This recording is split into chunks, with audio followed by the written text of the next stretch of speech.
Hey there, Craig here with Craig's Car Care.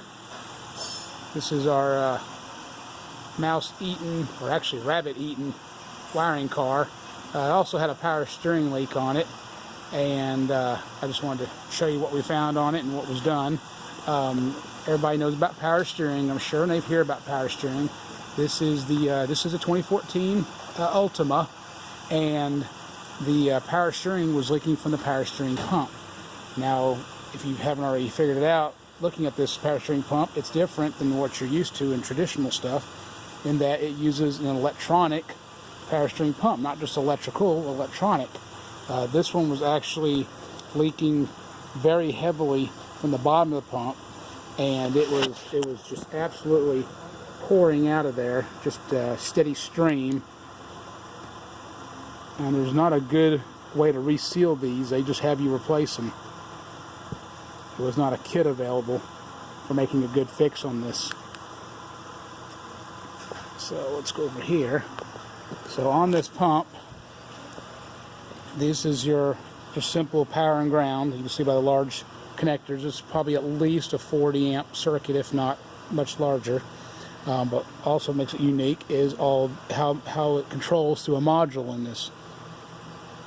Where as you load it up with the steering, it's actually feeding inputs back into the vehicle's computers. And I don't know how far it goes, but I'm sure it's touching most of the modules in there. Probably transmission, stability control, ABS, your anti-lock brakes, probably even the SRS, the airbags.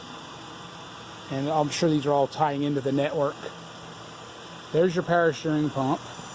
If you want to know where it is, this is where it sits. It's not belt driven like the traditional vehicles. This is an electronic, and it's running. You can just barely feel it running here.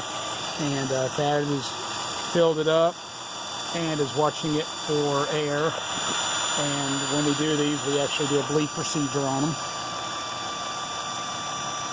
And that, after we fixed all the rabbit-chewed wiring on this one, it's actually running quite well again. No warning lights, no dash lights.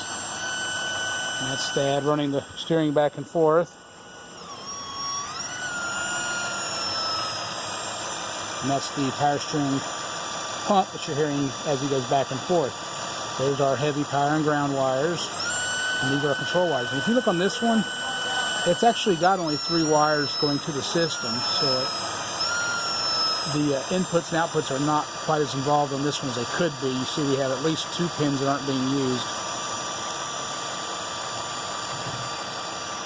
So power steering on the Nissan, electric power steering pump, and you have to make sure you use the special fluid, the Ford electronic power steering. Do not put standard power steering fluid in this vehicle. Don't do it. I don't know what it'll do, just don't do it. Let me see if I can find that fluid for you over here. Alright, there's the Nissan power steering fluid for an electric vehicle. Okay, thanks for watching Craig's Car Care.